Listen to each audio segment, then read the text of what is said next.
ನಮಸ್ಕಾರ, ಎಲ್ರಿಗೂ ನಮಸ್ಕಾರ. ನಾನು ತಾರಾ. ನನ್ನ ಚಾನಲ್ ಒಂದಿಷ್ಟು ಸಿಂಪಲ್ ಕುಕ್ಕಿಂಗ್ಗೆ ಎಲ್ರಿಗೂ ಸ್ವಾಗತ. ನಾನಿವತ್ತು 2 ಥರ ಅಡುಗೆ ತೋರಿಸ್ತಾ ಇದ್ದೀನಿ. ಒಂದು ಸಾಂಬಾರು, ಒಂದು ಪೋಡಿ ಅಂತ ಮಾಡ್ತೀವಿ. ಅದಕ್ಕೆ ಬೇಕಾಗಿರೋ ಸಾಮಾನು ನೋಡೋಣ. 3 ಬದನೆಕಾಯಿ ತೊಗೊಂಡಿದ್ದೀನಿ, 2 ಆಲೂಗೆಡ್ಡೆ ತೊಗೊಂಡಿದ್ದೀನಿ, ಮತ್ತು ನುಗ್ಗೆಕಾಯಿ 3 ತೊಗೊಂಡಿದ್ದೀನಿ. 3 ನುಗ್ಗೆಕಾಯಿ ಹಾಕಿದ್ರೆ ತುಂಬ ಚೆನ್ನಾಗಾಗುತ್ತೆ ಸಾಂಬಾರಿಗೆ. ಆಮೇಲೆ 2 ಟೇಬಲ್ ಸ್ಪೂನಷ್ಟು ಹಸಿ ಕೊಬ್ಬರಿ ತುರಿ, ತೆಂಗಿನಕಾಯಿ ತುರಿ ತೊಗೊಂಡಿದ್ದೀನಿ. ಒಂದು 5 ಬ್ಯಾಡಗಿ ಮೆಣಸಿನ್ಕಾಯಿ, 4 ಗುಂಟೂರು ಮೆಣಸಿನ್ಕಾಯಿ ತೊಗೊಂಡಿದ್ದೀನಿ. ಆಮೇಲೆ ಉದ್ದಿನಬೇಳೆ, ಕೊತ್ತಂಬರಿ ಬೀಜ 2 ಸಮವಾಗಿ ತೊಗೋಬೇಕು. 2 ಸ್ವಲ್ಪ ದೊಡ್ಡ ಸ್ಪೂನಲ್ಲಿ 2 ಸ್ಪೂನು ಉದ್ದಿನಬೇಳೆ, 2 ಸ್ಪೂನು ಕೊತ್ತಂಬರಿ ಬೀಜ ತೊಗೊಂಡಿದ್ದೀನಿ ನಾನು. ಮತ್ತು ಜೀರಿಗೆನ ಅದರ ಅರ್ಧ, ಅಂದರೆ 1 ಸ್ಪೂನು ಜೀರಿಗೆ ತೊಗೊಂಡಿದ್ದೀನಿ. ಆಮೇಲೆ 1/4 ಸ್ಪೂನಷ್ಟು ಸಾಸಿವೆ, 1/4 ಸ್ಪೂನು ಮೆಂತ್ಯ ತೊಗೊಂಡಿದ್ದೀನಿ. ಮತ್ತು ಮೆಂತ್ಯ 1/4 ಸ್ಪೂನು. ಆಮೇಲೆ ಮೆಣಸಿನ ಕಾಳು ನಾನು ಒಂದು 7 ತೊಗೊಂಡಿದ್ದೀನಿ. ನಿಮ್ಗೆ ಜಾಸ್ತಿ ಬೇಕಂದರೆ ಜಾಸ್ತಿ ತೊಗೋಬೋದು, ಖಾರ ಜಾಸ್ತಿ ಬೇಕಂದರೆ ಇಂಗು ತೊಗೊಂಡಿದ್ದೀನಿ. ಆಮೇಲೆ ಬೆಲ್ಲನ 1-2 ಸ್ಪೂನ್ ಬೆಲ್ಲದ ಪುಡಿ ತೊಗೊಂಡಿದ್ದೀನಿ, ಬೆಲ್ಲನ ಪುಡಿ ಮಾಡಿ ಇಟ್ಕೊಂಡಿದ್ದೀನಿ. ಒಂದು ಚಿಕ್ಕ ನಿಂಬೆಹಣ್ಣಿನ ಗಾತ್ರದ್ದು ಹುಣಸೆ ಹಣ್ಣನ್ನು ನೀರಲ್ಲಿ ನೆನೆಸಿ ಇಟ್ಕೊಂಡಿದ್ದೀನಿ, ತೊಳೆದ್ಬಿಟ್ಟು. ಆಮೇಲೆ ಕೊತ್ತಂಬರಿ ಸೊಪ್ಪು, ಕರಿಬೇವಿನ ಸೊಪ್ಪು. ಕೊತ್ತಂಬರಿ ಸೊಪ್ಪು ಚೆನ್ನಾಗಿ ತೊಳೆದು ಸಣ್ಣಕ್ಕೆ ಕಟ್ ಮಾಡಿ ಇಟ್ಕೊಂಡಿದ್ದೀನಿ. ಇವಿಷ್ಟು ಬೇಕಾಗಿರೋ ಪದಾರ್ಥಗಳು. ನಾನಿವತ್ತು ಸಾಂಬಾರು ಒಂದು ಥರದ್ದು ಸಾಂಬಾರು, ಅಂದರೆ ಒಂದು 2-3 ಥರ ಮಾಡ್ತೀವಿ, ಅದು ಒಂದು ಥರ ಸಾಂಬಾರು ತೋರಿಸ್ತಾ ಇದ್ದೀನಿ.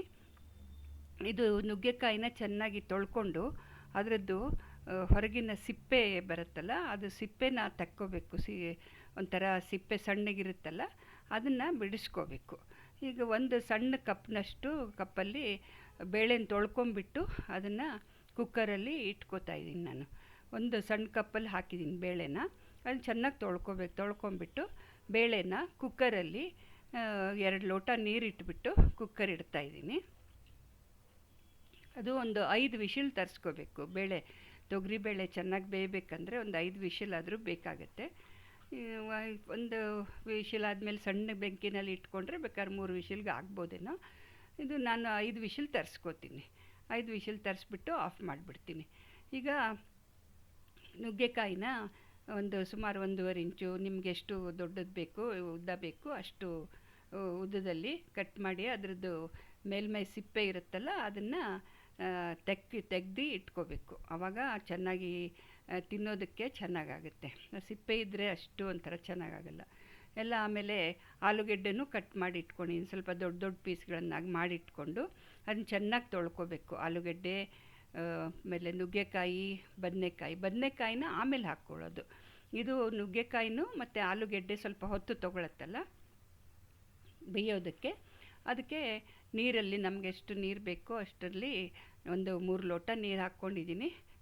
ಅದು ಬೇಯೋಷ್ಟು ಎಷ್ಟು ನೀರು ಬೇಕೋ ನೋಡಿಕೊಂಡು ಅಷ್ಟು ನೀರಲ್ಲಿ ಇದನ್ನು ಆಲೂಗೆಡ್ಡೆನ ಮತ್ತು ನುಗ್ಗೆಕಾಯಿನ ಬೇಯಿಸ್ಕೋಬೇಕು. ಅದು ಬೆಂದ ತಕ್ಷಣ ಬೇಯೋ ತನಕ ನಾವು ಮಸಾಲೆಗೆ ರೆಡಿ ಮಾಡ್ಕೊಳ್ಳೋಣ. ಇದು ತೆಗ್ದಿರೋ ಕೊತ್ತಂಬರಿ ಬೀಜ, ಉದ್ದಿನಬೇಳೆ ಅದನ್ನೆಲ್ಲ ಸಣ್ಣ ಬೆಂಕಿ ಮೇಲೆ, ಜೀರಿಗೆ ಎಲ್ಲ ಹಾಕ್ಕೊಂಬಿಟ್ಟು ಸಣ್ಣ ಬೆಂಕಿ ಮೇಲೆ ಅದನ್ನು ಕೆಂಪಗೆ ಹುರ್ಕೋಬೇಕು. ಅದು ಕೆಲವರು ಎಣ್ಣೆ ಹಾಕ್ಕೊಂಡು ಹುರ್ಕೋತಾರೆ, ಅದು ನಿಮಗೆ ಬಿಟ್ಟಿದ್ದು. ಬೇಕಾದರೆ ಅದು ಚೆನ್ನಾಗಿ ಇದು ಬರುತ್ತೆ. ಎಣ್ಣೆಯನ್ನು ಹಾಕೋ ನೆಸೆಸಿಟಿ ಇಲ್ಲ ಇದಕ್ಕೆ. ಬರೀ ಮೆಂತ್ಯನ ಮಾತ್ರ ಎಣ್ಣೆಲಿ ಕರ್ಕೋತೀನಿ ನಾನು. ಇದು ಜೀರಿಗೆ, ಕೊತ್ತಂಬರಿ ಬೀಜ, ಉದ್ದಿನಬೇಳೆ 3 ಹಾಕ್ಬಿಟ್ಟು ಹುರ್ಕೋತಾ ಇದ್ದೀನಿ. ಒಂದು ಸ್ವಲ್ಪ ಆಗೋ ಅಷ್ಟೊತ್ತಿಗೆ ಇದು ನಾವು ಇಟ್ಕೊಂಡಿರೋದು ಸಾಸಿವೆ ಅದನ್ನು ಹಾಕ್ಕೋಬೇಕು. ಮತ್ತು ಇಂಗು ಹಾಕಿರ್ತೀವಲ್ಲ, ಇಂಗು ಇಟ್ಕೊಂಡಿರ್ತೀವಲ್ಲ, ಇಂಗನ್ನು ಹಾಕ್ಕೋಬೋದು. ಅದನ್ನು ಹಾಕ್ಕೊಂಡು ಮೆಣಸಿನಕಾಳನ್ನು ಹಾಕ್ಕೊಳ್ಳೋದು. ಮೆಣಸಿನಕಾಳು ಮತ್ತು ಇಂಗು ಅಷ್ಟನ್ನು ಸೇರಿಸ್ಕೊಂಡ್ಬಿಟ್ಟು ಸಣ್ಣ ಬೆಂಕಿನಲ್ಲಿ ಹುರಿಬೇಕು. ಕೆಂಪಾಗಬೇಕದು. ಆವಾಗ ಒಂಥರ ಟೇಸ್ಟಿ ಆಗುತ್ತೆ ಸಾಂಬಾರು. ಇದು ಸುಮ್ಮನೆ ಹಸಿ ಹಾಕಿದ್ರೆ ಅಷ್ಟು ಚೆನ್ನಾಗಾಗೋದಿಲ್ಲ. ಅದು ಸ್ವಲ್ಪ ಟೇಸ್ಟ್ ಚೆನ್ನಾಗಿ ಬರಬೇಕಂದ್ರೆ ಕೆಂಪು ಹುರ್ಕೋಬೇಕು. ಮೆಣಸಿನಕಾಳು ನಿಮ್ಗೆ ಖಾರ ಜಾಸ್ತಿ ಬೇಕಂದರೆ ಜಾಸ್ತಿ ಹಾಕ್ಕೋಬೋದು. ನಾನು ಒಂದು 6-7 ಹಾಕಿದ್ದೀನಿ ಅಷ್ಟೇನೆ. ಆಮೇಲೆ ಅದನ್ನು ಕೆಂಪು ಹುರಿದ್ಬಿಟ್ಟು ಪಕ್ಕಕ್ಕೆ ಇಟ್ಕೋಬೇಕು. ಈಗ ಒಂದು ಪ್ಲೇಟ್ಗೆ ಹಾಕ್ಕೊಂಡು ಮತ್ತೆ ಒಂದು ಅರ್ಧ ಸ್ಪೂನ್ ಎಣ್ಣೆ ಹಾಕಿಬಿಟ್ಟು ಅದನ್ನು ಮೆಂತ್ಯನ ಅದ್ರಲ್ಲಿ ಕರ್ಕೋತಾ ಇದ್ದೀನಿ. ಮೆಂತ್ಯನೂ ಜೊತೇಲಿ ಹಾಕ್ಕೊಂಡು ಮಾಡ್ಕೋಬೋದು, ಬಟ್ ಮೆಂತ್ಯ ಒಂಚೂರು ಎಣ್ಣೆಲಿ ಕರ್ಕೊಂಡ್ರೆ ಅದಕ್ಕೆ ಒಂಥರ ಅರೋಮ ಚೆನ್ನಾಗಿ ಬರುತ್ತೆ ಅನ್ನೋಕ್ಕೋಸ್ಕರ ಮೆಂತ್ಯನ ಸ್ವಲ್ಪ ಎಣ್ಣೆಯಲ್ಲಿ ಕರ್ಕೊಳ್ಳೋದು. ಮತ್ತು ಕೆಂಪಗಾಗಬೇಕು, ಇದೂ ಒಂಥರ ಕಪ್ಪಾಗಬಾರ್ದು, ಕೆಂಪಾಗಬೇಕು, ಹಸಿದು ಇರಬಾರ್ದು. ಹಸಿದಿದ್ರೆ ಕಹಿ ಆಗಿಬಿಡುತ್ತೆ. ಮತ್ತು ತೆಕ್ಕೊಂಡು ಇವಾಗ ಮೆಣಸಿನ್ಕಾಯಿನ ಹಾಕ್ಕೊಳ್ಳೋದು. ಇದನ್ನು ಸಣ್ಣ ಬೆಂಕಿನಲ್ಲಿ ಹುರ್ಕೋಬೇಕು, ಎಣ್ಣೆನಲ್ಲೇ ಸ್ವಲ್ಪ ಹುರ್ಕೋಬೇಕು. ಹುರ್ಕೊಂಡು ಅದಷ್ಟು ಪಕ್ಕಕ್ಕೆ ಇಟ್ಕೊಂಡು ಎಷ್ಟು ಹುರಿದಿರೋದಷ್ಟು ಮಸಾಲೆನ ಪಕ್ಕಕ್ಕೆ ಇಟ್ಕೊಂಡು ಮಿಕ್ಸಿ ಮಾಡ್ಕೋಬೇಕು. ಇದು ಕಾಯಿ ತುರಿ ತುರಿದಿಟ್ಕೊಂಡಿದ್ದೀವಲ್ಲ ನಾವು, ಕಾಯಿ ತುರಿನ ಇದು ಮೆಣಸಿನ್ಕಾಯಿ ಮಸಾಲೆ ಹುರ್ಕೊಂಡಿರೋದು ಎಲ್ಲನೂ ಹಾಕ್ಕೊಂಡು ಮಿಕ್ಸರಲ್ಲಿ ಮಿಕ್ಸಿ ಮಾಡ್ಕೋಬೇಕು. ಅದನ್ನು ಕಾಯಿ ತುರಿ ಹಾಕ್ಕೊಂಡಿದ್ದೀನಿ, ಕಾಯಿ ತುರಿ ಹಾಕ್ಕೊಂಡು ಮತ್ತು ಮಸಾಲೆ ಹುರ್ಕೊಂಡಿರೋದು ಏನಿದೆಯಲ್ಲ ಅದಷ್ಟನ್ನು ಹಾಕ್ಬಿಟ್ಟು, ಮತ್ತು ಬೆಲ್ಲ, ಹುಣಸೆಹಣ್ಣು ಎಲ್ಲ ಹಾಕ್ಕೋಬೇಕು. ಅದರಲ್ಲಿ ಎಲ್ಲ ಹಾಕ್ಕೊಂಡು ಮಿಕ್ಸಿ ಮಾಡ್ಕೋಬೇಕು. ಇದು ಒಂಥರದ ಸಾಂಬಾರು ನಾನಿದು ತೋರಿಸ್ತಾ ಇರೋದು. ಒಂದು 2-3 ಥರದಲ್ಲಿ ಸಾಂಬಾರು ಮಾಡ್ತೀವಿ, ಅದು ಒಂಥರ ಸಾಂಬಾರನ್ನು ತೋರಿಸ್ತಾ ಇದ್ದೀನಿ. ಇದು ನುಗ್ಗೆಕಾಯಿ ಸಾಂಬಾರು ಅಂದರೆ ತುಂಬ ಚೆನ್ನಾಗಾಗುತ್ತೆ. ನುಗ್ಗೆಕಾಯಿ, ಬದನೆಕಾಯಿ, ಆಲೂಗೆಡ್ಡೆ 3 ಒಂದು ಕಾಂಬಿನೇಷನ್ ಅದು. ಇವಾಗ ಇದಕ್ಕೆ ಬೆಲ್ಲನೂ ಸೇರಿಸ್ಕೊಂಡೆ, ಮತ್ತು ಹುಣಸೆ ಹುಳಿನೂ ಸೇರಿಸ್ಕೊತಾ ಇದ್ದೀನಿ. ಎಲ್ಲ ಸೇರಿಸ್ಕೊಂಬಿಟ್ಟು ಒಂದು 2 ಲೋಟ ನೀರು ಹಾಕ್ಕೊಂಬಿಟ್ಟು ಅದನ್ನು ನೈಸಾಗಿ ರುಬ್ಕೋಬೇಕು. ತರಿಯಾಗಿ ಇರಬಾರ್ದು, ನೈಸಾಗೆ ರುಬ್ಕೊಂಡ್ರೆ ಚೆನ್ನಾಗಾಗತ್ತೆ ಅದು. ಇದು ಮಿಕ್ಸರಲ್ಲಿ ನೈಸಾಗಿ ರುಬ್ಕೊಂಡು ಇಟ್ಕೋತಾ ಇದ್ದೀನಿ. ಆಮೇಲೆ ನಾವು ಬೇಯಿಸ್ಕೊಂಡಿರೋ ಇದು ನೋಡಿ ಮಿಕ್ಸಿಲಿ ಆಗೋಯ್ತು. ಇದನ್ನು ಪಕ್ಕಕ್ಕೆ ಇಟ್ಕೊಳ್ಳೋಣ. ಇವಾಗ ಬೇಯಿಸ್ಕೊಂಡಿರೋದು ತರಕಾರಿ, ನುಗ್ಗೆಕಾಯಿ ಮತ್ತು ಆಲೂಗೆಡ್ಡೆ 2 ಮುಕ್ಕಾಲು ಬೆಂದಿದೆ. ಇವಾಗ ಬದನೆಕಾಯಿನ ಹಾಕ್ಕೋಬೇಕು. ಸುಮಾರಷ್ಟು ಮುಕ್ಕಾಲು ಬೆಂದಿದೆ ನುಗ್ಗೆಕಾಯಿ. ಇವಾಗ ಬದನೆಕಾಯಿನೂ ಹಾಕ್ಕೊಳ್ಬೇಕು ಜೊತೆಯಲ್ಲಿ. ಇವಾಗ ಬದನೆಕಾಯಿ ಹಾಕ್ಕೊಂಡಾದ್ಮೇಲೆ ನಾವು ಕುಕ್ಕರಲ್ಲಿ ಬೇಯಿಸ್ಕೊಂಡಿದ್ವಲ್ಲ ತೊಗರಿಬೇಳೆ, ಆ ತೊಗರಿಬೇಳೆನೂ ಹಾಕ್ಕೊಂಡು ಎಲ್ಲ ಮಿಕ್ಸ್ ಮಾಡ್ಕೋಬೇಕು. ಎಲ್ಲನೂ ಮಿಕ್ಸ್ ಮಾಡಿಕೊಂಡು ಅದಕ್ಕೆ ನಾವು ರುಬ್ಬಿ ಇಟ್ಟಿರೋ ಅಂತಹ ಮಸಾಲೆನ ಹಾಕ್ಕೊಳ್ಳೋದು. ಇದು ಬದನೆಕಾಯಿ ಮಸಾಲೆನಲ್ಲೇ ಬೆಂದ್ಕೊಂಡ್ಬಿಡುತ್ತೆ, ಅದು ಏನು ತುಂಬ ಹೊತ್ತು ತೊಗೊಳ್ಳಲ್ವಲ್ಲ. ಹಾಗಾಗಿ ಇದು ಮುಕ್ಕಾಲು ಬೆಂದಿದೆ ನುಗ್ಗೆಕಾಯಿನೂ. ಈ ಬದನೆಕಾಯಿನೂ ಇವಾಗ ಇದ್ರ ಮಸಾಲೆನಲ್ಲೇ ಬೆಂದ್ಕೊಂಡ್ಬಿಡುತ್ತೆ. ಮಸಾಲೆ ಹಾಕ್ಕೊಳ್ತೀನಿ ಇವಾಗ. ಮಸಾಲೆನ ಹಾಕ್ಕೊಂಡು ಇದು ಕೊತ್ತಂಬರಿ ಸೊಪ್ಪು ಅದೆಲ್ಲ ಹಾಕ್ಕೋಬೇಕು. ಈಗ ಲಾಸ್ಟಿಗೆ ಮಸಾಲೆನ ಹಾಕ್ಕೋತಾ ಇದ್ದೀನಿ. ಮಸಾಲೆ ಹಾಕ್ಕೊಂಡ್ಬಿಟ್ಟು ನಮಗೆ ಎಷ್ಟು ಹದ ಬೇಕು ನೀರು ಅಷ್ಟು ಹಾಕ್ಕೊಂಡು ಅದಕ್ಕೆ ಉಪ್ಪನ್ನು ಹಾಕ್ಕೋಬೇಕು. ಜೊತೆಯಲ್ಲಿ ಮಸಾಲೆನೂ ಹಾಕ್ಕೊಂಡು ಉಪ್ಪನ್ನು ಹಾಕ್ಕೊಂಡು ಮಾಡ್ಕೋಬೇಕು. ಎಷ್ಟು ಹದ ಬೇಕು ಅಷ್ಟು ಹದಕ್ಕೆ ನಾವು ನೀರು ಹಾಕ್ಕೊಂಡ್ಬಿಟ್ಟು ಮಾಡ್ಕೋಬೇಕು. ಇವಾಗ ನಾವು ಈ ಸ್ಟೇಜಲ್ಲಿ ಕೊತ್ತಂಬರಿ ಸೊಪ್ಪು ಮತ್ತು ಉಪ್ಪನ್ನು ಹಾಕ್ಕೋತಾ ಇದ್ದೀನಿ ನೋಡಿ. ಉಪ್ಪು ಹಾಕ್ಕೊಂಡು ನಮಗೆ ಎಷ್ಟು ರುಚಿ ನೋಡ್ಕೊಂಡ್ಬಿಟ್ಟು ಉಪ್ಪು ಎಷ್ಟು ಬೇಕು ಅಷ್ಟು ನಮ್ಮ ರುಚಿಗೆ ತಕ್ಕಂಗೆ ಉಪ್ಪನ್ನು ಹಾಕ್ಕೋಬೇಕು. ಆಮೇಲೆ ಕೊತ್ತಂಬರಿ ಸೊಪ್ಪು ಕಟ್ ಮಾಡಿಟ್ಟಿದ್ದಲ್ಲ ಅದು, ಕರಿಬೇವಿನ ಸೊಪ್ಪು ಎಲ್ಲ ಹಸಿ ಹಾಗೆ ಹಾಕೋದು.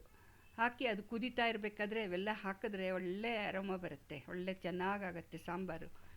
ಅದಕ್ಕೆ ಇದನ್ನು ಹಾಕ್ಕೊಂಡು ಕುದಿಸ್ಕೋಬೇಕು. ಚೆನ್ನಾಗಿ ಕುದಿಸಿದ್ರೆ ಬದನೆಕಾಯಿನೂ ಒಂದು 2-3 ಕುದಿನಲ್ಲಿ ಬೆಂದು ಬಿಡುತ್ತೆ. ಚೆನ್ನಾಗಿ ಕುದಿ ಬರಬೇಕು. ಕುದೀತಾ ಇದ್ದರೆ ಆವಾಗ ನುಗ್ಗೆಕಾಯಿನೂ ಫುಲ್ ಬೆಂದು ಬಿಡುತ್ತೆ, ಮತ್ತು ಬದನೆಕಾಯಿನೂ ಚೆನ್ನಾಗಿ ಬೆಂದು ಬಿಡುತ್ತೆ. ಇದು ಒಂಥರ ತುಂಬ ಚೆನ್ನಾಗಾಗುತ್ತೆ ಸಾಂಬಾರು. ಇದನ್ನೆಲ್ಲದಕ್ಕೂ ಯೂಸ್ ಮಾಡ್ಕೋಬೋದು. ರಾಗಿ ಮುದ್ದೆ ಆಗಲಿ, ರೈಸ್ ಆಗಲಿ, ಯಾವುದಕ್ಕಾದರೂ ಯೂಸ್ ಮಾಡ್ಕೋಬೋದು.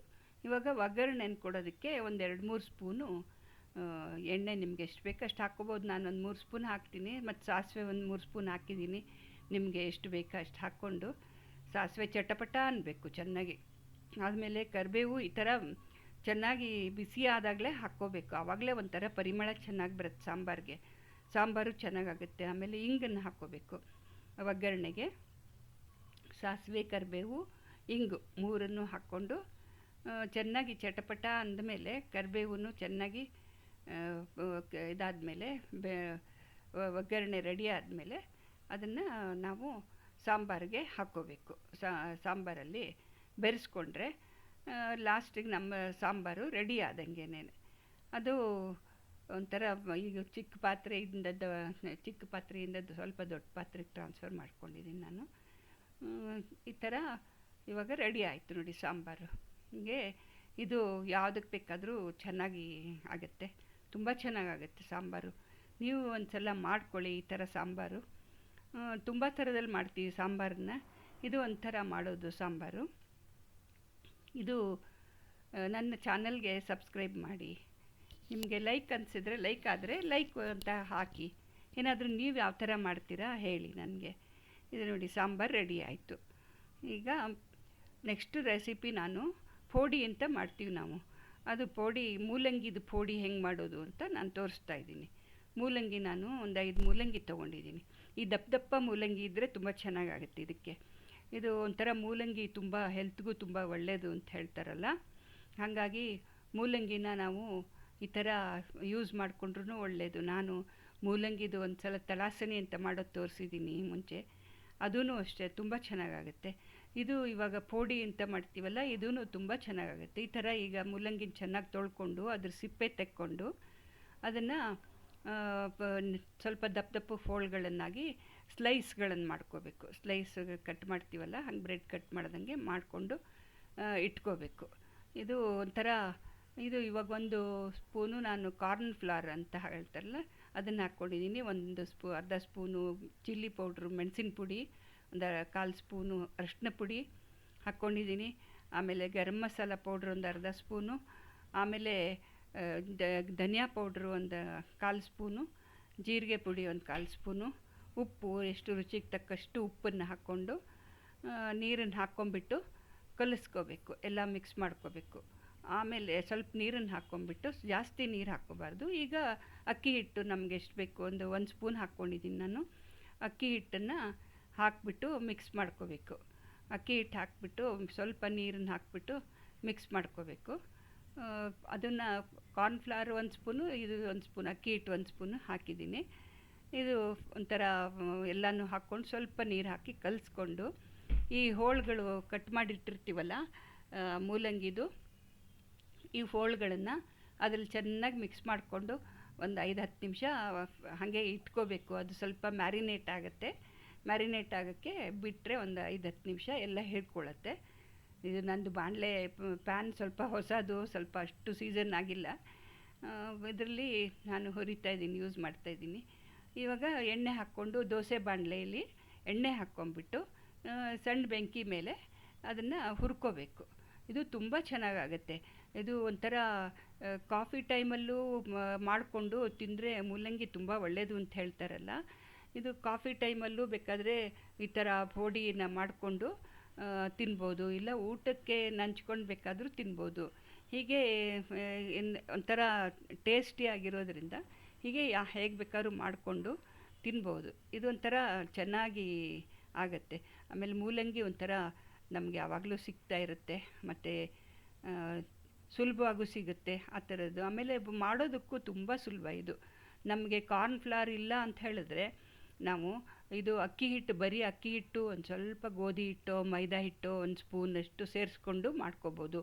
ಇಲ್ಲ ಏನಿಲ್ಲ ಅಂದರೆ ಒಂದು ಸ್ವಲ್ಪ ರವೆ, 1 ಸ್ಪೂನ್, ಅರ್ಧ ಸ್ಪೂನ್ ರವೆ ಮತ್ತು ಅಕ್ಕಿ ಹಿಟ್ಟು ಸೇರಿಸ್ಕೊಂಡ್ಬಿಟ್ಟಾದರೂ ಮಾಡ್ಕೋಬೋದು. ಹೇಗೆ ಆಮೇಲೆ ಪುಡಿಗಳು ಅಷ್ಟೇ, ನಮಗೆ ಯಾವುದು ಪುಡಿ ಬೇಕಂದರೆ ಚಾಟ್ ಮಸಾಲನೋ ಯಾವ್ದು ಮಸಾಲ ಬೇಕಂದರೆ ನಮಗೆ ಕಬಾಬ್ ಪೌಡ್ರ್ ಅಂತ ಹಾಕ್ಕೋತಾರೆ, ಆ ಥರ ಬೇಕಾದರೂ ಹಾಕ್ಕೊಂಡ್ಬಿಟ್ಟು ಸಣ್ಣ ಬೆಂಕಿನಲ್ಲಿ ಮಾಡ್ಕೋಬೇಕು. ಅದು ತುಂಬ ಟೇಸ್ಟಿ ಆಗುತ್ತೆ, ತುಂಬ ಚೆನ್ನಾಗಾಗುತ್ತೆ. ಕಾಫಿ ಟೈಮಲ್ಲಿ ಕಾಫಿ ಜೊತೆಲಿ ಇದನ್ನು ಮಾಡಿಕೊಂಡು ತಿಂದರೆ ತುಂಬ ಚೆನ್ನಾಗಾಗುತ್ತೆ. ನೋಡಿ, ಎಲ್ಲ ನಾನು ಮಾಡಿದ್ದು ಅಷ್ಟು ಇದೆ, ಚೆನ್ನಾಗಾಗಿದೆ. ನನ್ನ ಚಾನಲ್ಗೆ ಸಬ್ಸ್ಕ್ರೈಬ್ ಮಾಡಿ, ಮತ್ತು ಕಮೆಂಟ್ಸ್ ಇದ್ದರೆ ಏನಾದರೂ ಬರೀರಿ, ಲೈಕ್ ಮಾಡಿ, ಶೇರ್ ಮಾಡಿ ನಿಮ್ಮ ಫ್ರೆಂಡ್ಸ್ ರಿಲೇಟಿವ್ಸ್ಗೆಲ್ಲ. ಧನ್ಯವಾದಗಳು.